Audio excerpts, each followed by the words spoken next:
네, 안녕하세요. 아침에 뭐 영상 하나 올렸지만 이제 제가 생각하기에 분명히 이제 그 어떤 저점은 나왔고 가격은 여기서 이제 움직이겠고요. 그 최근 들어서 이제 그 암호화폐 뭐 거래소 시장도 별 볼 일 없고 비트코인도 그렇고 뭐 매출도 줄고 영업이익도 줄고 거래소들이 이제 뭐 별 볼 일 없죠. 그러니까 많이 지분도 팔고 그러니까 한국투자증권, 뭐 미래에셋증권 또 이런 데서는 지금 이제 거래소 지분을 막 인수를 하고 그런 양상이라는 거죠. 그래서 이제 제가 뭐 제 영상 보시는 분들한테는 수도 없이 말씀드렸지만 2008년도에 이제 이건희 회장이 법정에 나갔을 때 앞으로는 증권이다. 그때는 이런 용어가 없었었죠. 용어가 없어서 이제 증권이라고 얘기를 했는데 지금 증권회사들이 삼성증권은 그런 건 안 하지만 증권회사들이 거래소 지분을 사는 이유는 증권회사들은 이미 경험을 했거든요. 수수료 장사를 하다가 키움증권이 생기고 인터넷이 생기면서 이 수수료 장사로는 이게 한계가 있다. 물론 24시간 거래를 하니까 수수료 장사로는 한계가 있다. 그러니까 그게 돈을 못 벌죠. 푼돈이죠. 그런데 지금 이제 미래에셋증권이라든지 한국투자증권이라든지 이런 데서 거래소 지분을 인수하는 것은 코인 거래소는 증권회사의 기능을 갖고 있잖아요. RWA 토큰이 앞으로 나온다라는 거죠. 그러니까 파이코인이 그러니까 앞으로는 RWA 토큰은 이제 뭐 부동산이건 자산이건 이거를 토큰화 시켜갖고 이제 하는 거죠. 그래서 지금 증권 회사들이 거래소에 관심이 있는 거는 이 부동산이라든지 이 금융 자산을 토큰화 시켜서 하는 거. 이거는 증권회사 고유 업무 영역이거든요. 이게 돈이 된다라는 소리거든요. 이건희 회장이 본 것도 분명히 이거였을 거라고요. 수수료를 본 게 아니라고. 그런데 이 파이네트워크가 그러면 RWA 토큰이냐? 딱 보면 유틸리티 토큰이지. 어떻게 보면 유틸리티 토큰인데 그 RWA 토큰이라는 거는 실물하고 연계가 되는 토큰이라는 거거든요. 그래서 제가 아침에도 말씀드렸지만 미네르바의 부엉이는 황혼이 돼야 그 날개를 편다. 나중에 안다라는 거죠. 나중에 아는 거. 미네르바의 부엉이라는 게 지혜라는 뜻이거든요. 지혜라는 뜻이죠. 그러니까 일반인들은 모르죠. 저희 일반인들은 대부분 몰라요. 왜 가령 예를 들어서 이재용 회장이 하만을 왜 인수했나? 뭐 정의선 회장이 뭐 로봇 그거 왜 하냐? 뭐 이렇게 다 그냥 길게 못 보잖아요. 일반인들은. 그래서 근데 그런 사람들은 이제 미래 먹거리 생각을 많이 하죠. 미래 먹거리 생각을 많이 하니까 이제 앞으로 이 실물 연계 자산, 실물하고 연계되는 자산을 토큰이라는 거죠.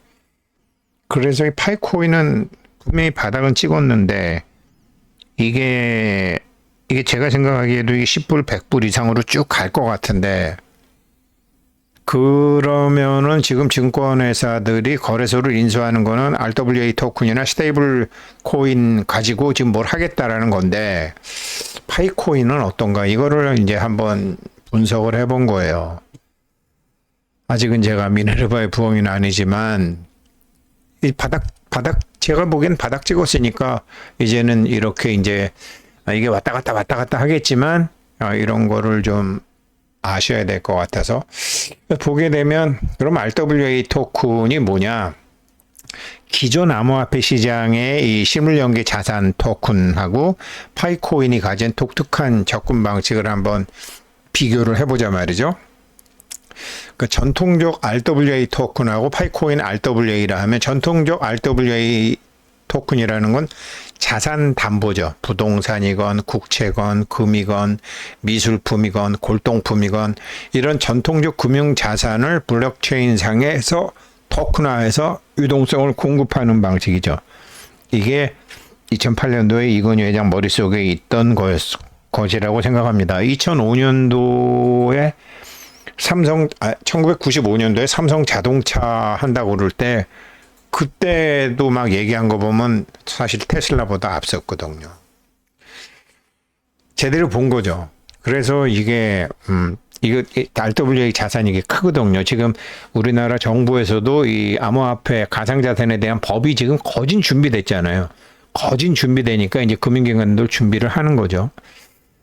그래서 블록체인 외부의 실물 자산을 담보를 해야 되는 거죠. 그래서 온체인, 오프라인이 이 법적 증명이 되는 게 전통적 RWA인데 파이코인은 자산 담보용은 아니에요. 그렇죠? 그렇지만 현실 세계의 뭐 파이 쇼핑몰이라든지 뭐 게임이라든지 이렇게 해서 실물 경제와 직접 결제망으로 연결되어서 가치를 매게 하는 거죠. 그러니까 소상공인 결제라든지 뭐 P2P 물물 교환이라든지 노동과 서비스 거래 등 유저의 일상생활과 밀착된 유틸리티 성격을 갖죠. 이런 암호화폐 없죠. 전 세계적으로. 그래서 이렇게 좀 독특한 상황인데 지금 앞으로 대세가 RWA로 간다 그러면 파인도 RWA 성격이 있나 이제 제가 그거를 관심을 갖게 된 거죠. 그러면 실물 유틸리티도 실생활에서 쓰니까 그게 자산이죠. 가령 뭐 인스타그램에서 뭐 팔로워가 100만 명이다. 그게 자산이잖아요. 그게 전통적 금융기관에서 자산은 아니지만 유틸리티로 자산이잖아요. 그런 개념이거든요. 그래서 현실 경제와의 직접적 연동성을 보면 파이 브라우저 생태계, 앱 내 온오프 매장 결제를 지원해주고요. 소상공인 결제 네트워크를 해주고 또 글로벌 지역 상권에서 상품 구매 수단으로 파이를 하는 거죠. 실물 재화와 교환이 되고요. 단순 시세 창출을 넘어서 물건 직접 이제 이 결제 통화, 교환 가치가 있는 이런 거를 지금 계속 만들고 있고 생활 밀착형 자산이죠. 일상 노동과 서비스의 가치를 부여하는 유틸리티 기반을 구축을 하는 거죠. 파이코인이. 그래서 그냥 전통적인 RWA 뭐 담보 이런 건 아니지만 왜 제가 말씀드렸잖아요. 전 삼성증권 있을 때 후배 기업 금융하는 후배가 형님 저 불국사 주지스님 좀 모르세요? 불국사 입장권을 갖고서 자산 담보화 증권을 만들려고 한 거죠. 현금 흐름이 있으니까.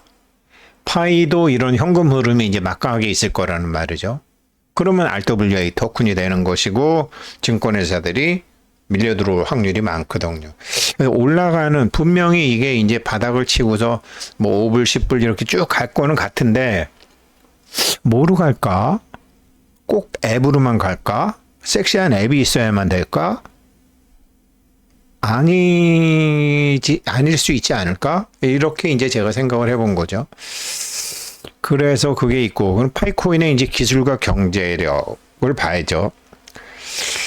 RWA 인프라로 발전할 수 있는 파이 네트워크의 핵심 기반 기술이 있나, 생태계가 있죠. 파이 네트워크는 세 가지 핵심 강점이 있는데, 첫째가 스텔라 기반 인프라.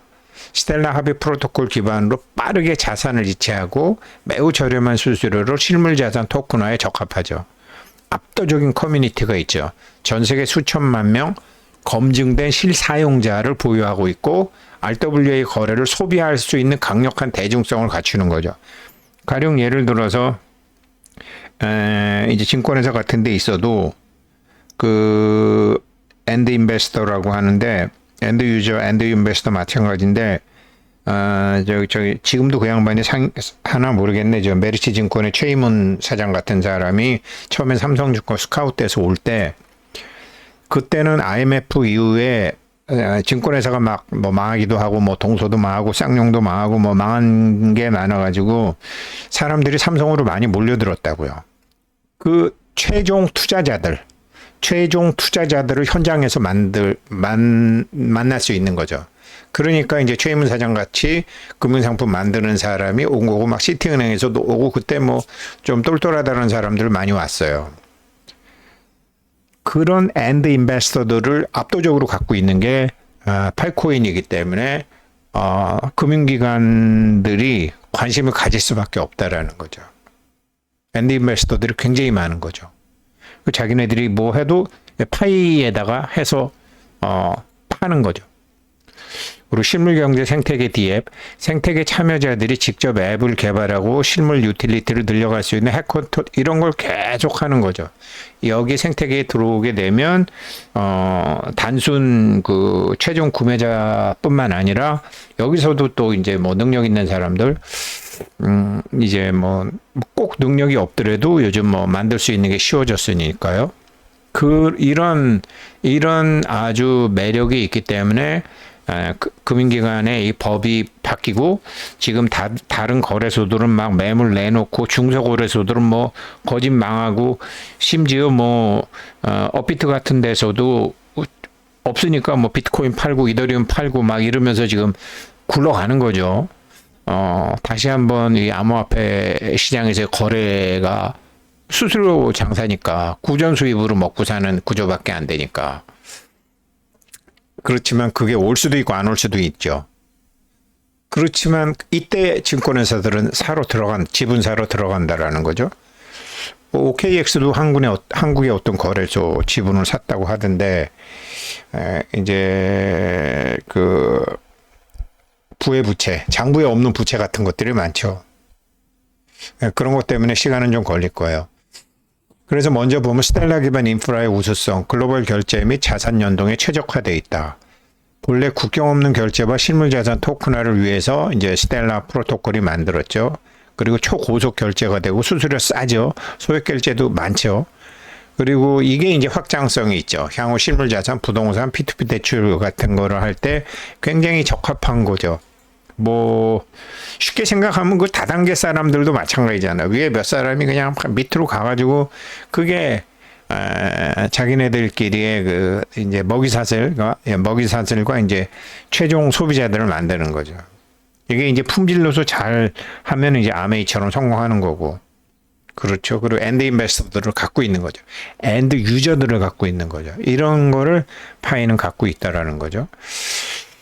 지금 이제 뭐 아시다시피 6천만 명 이상이고 이게 RW라고 그러지만 이게 핵심 동력은 아무리 훌륭하고 아무리 멋진 RW 자산을 증권화가 내도 이거를 실제로 엔드 인베스터들이 없으면은 안 되는 거거든요. 근데 파이는 수천만 명의 실생활 유저하고 KYC 인증 인프라를 구축했기 때문에 RWA 플랫폼으로서 완벽한 수요층을 선점하고 있는 거죠. 그러니까 제가 지금 이거를 얘기하는 거는 지금 2025년 2월 달에 상장하고 나서 뭐 어떤 재료가 나와도 계속 내렸잖아요. 근데 그것은 기본이고 올라갈 때는 어떤 뉴스가 또 이제 나와줘야 되거든요. 그래서 여태까지는 몰랐는데 증권회사의 애널리스트라든지 혹은 인플루언서들이 파이 얘네 봐라. 미네르바의 부엉이가 한 놈이 나올 거라고요. 그러면은 비트코인은 그게 블랙락의 회장이었잖아요. 그리고 트럼프 대통령이었잖아요. 그래갖고 많이 올랐다가 조정받는 거죠. 삼성전자하고 하이닉스 올랐다가 죽쓰는 것처럼 그렇게 이제 바람이 한번 불어서 광풍이 불으면 이제 내려서 좀 쉬는 거죠. 삼성전자건 하이닉스건 비트코인이건 이게 뭐 몇 년을 쉬게 될지 모르지만 뭐 다른 것처럼 10년 쉴 것 같지는 않고 2, 3년 쉬면 올라가는 거죠. 그렇지만 그런 게 있어 줘야 되거든요. 그래서 이제 근데 그런 사람들이 그렇게 얘기하려면 뭔가 다른 거와 차별화되고 확실한 게 있어야 되는데 파이가 이 실사용자 기반과 대중성이라는 거죠. 이런 거 월급쟁이들이 레포트 안 씁니다. 당장 돈이 안 되니까. 그러니까 오픈 메인넷이 되고 난 다음에는 종목 개발하러 다니니까 쓴다고요. 많이 써요. 레포트가 나오는 거죠. 외국에서도. 이제 보고 그런 게 이제 기다려지고 미래 전망을 보게 되면 파이코인이 나아갈 방향과 RWA 생태계로서 기저통화로서의 가능성이 있나? 기저통화로서 파이코인이 확장 가능할까? 물론 생태계 내에서 다양한 그 RWA D앱들이 있기 때문에 거기서는 지금 뭐 기본 아주 통하죠. 그건 가능하죠. 그리고 부동산 지분 투자, 지역 상권 지분, P2P 금융 등 다양한 RWA 서비스의 탑재 가능성도 실물 자산 토큰화도 있죠. 그리고 웹 3.0, 웹 3.0 얘기하는데 가장 대중적인 실생활 블록체인으로서 웹 3.0과 현실 금융을 잇는 교량 역할을 파이코인이 확실하게 할 수 있죠. 이제 한국도 이제 금융기관에서 여러 가지 조건이 나오게 되면 완전히 뭐 그냥 뭐 정말 뭐 건달 마바라 같은 사람들이 했잖아요. 이 암호화폐 거래소를. 그래서 지금 이제 제가 이게 분명히 지금 뭐 오늘도 보니까 뭐 이렇게 뭐 10센트 근처까지 갔다가 다시 또 9센트 왔다가 이게 별거 아닌 거 같지만 10% 이상 프로테지로 보면 10% 이상 왔다 갔다 하는 거거든요. 그래서 여기서 이제 제가 뭐 싸게 샀다가 비싸게 팔으려고 보는 게 아니라 이게 왔다 갔다를 많이 해줘야 돼요. 그래야지 단기 투자자들 물량이 장기 투자자들한테 넘어가는 거거든요. 바닥에서 이런 게 이렇게 많이 터져주면 올라갈 때 수월하죠. 그래서 이제 오픈 메인넷이 되게 되면 뭐가 있을까? 이거 뭐 비트코인은 키프로스에서 돈 세탁하는데 그것으로 한번 했었고 뭐 그런 게 다 있었었는데 야 파이코인은 그런 걸 원천적으로 스스로 차단을 하고 또 뭐 블랙락이나 트럼프처럼 뭐 미국 민주당 정권에서 계속 못하게 하다가 하게 하는 호재가 있는 것도 아니고 이제 금융기관이 못하게 하다가 이제 미국의 클래리티 법안이라든가 여러 이제 법안이 나오게 되면은 전혀 다른 매수세. 제가 어제 이제 매수와 디맨드, 수요와 디맨드 얘기했잖아요. 수요와 디맨드가. 그러니까 수요라는 거는 이제 기다림이라는 거죠. 그러니까 뭐 비는 아직 안 와. 근데 구름은 잔뜩 꼈거든. 근데 어느 구름에 비 들었는지 알 수가 있나. 그래서 이제 그거를 보려니 야 이게 다른 암호화폐는 크게 영향이 없어도 RWA 토큰 시장에 오게 되면은 파이코인이 굉장히 힘을 받겠구나. 그게 뭐 언젠지는 모르겠어요. 그렇지만 미국 클래리티 법안이 저렇게 오래 끌을 것 같지도 않고 미국 대통령 중간 선거 11월 달에 그 전이나 후 나올 거 아니겠습니까? 이미 벌써 하반기인데. 그래서 RWA 토큰에 대해서 한번 뭐 이건희 회장 때문에도 그렇고 파이코인 자체로도 그렇고 바닥은 찍은 것 같은데 올라갈 때는 어떤 힘을 갖고 올라갈까? 그래서 한번 그거를 본 겁니다. 그냥 한번 들어두시면 도움 될 것 같습니다. 감사합니다.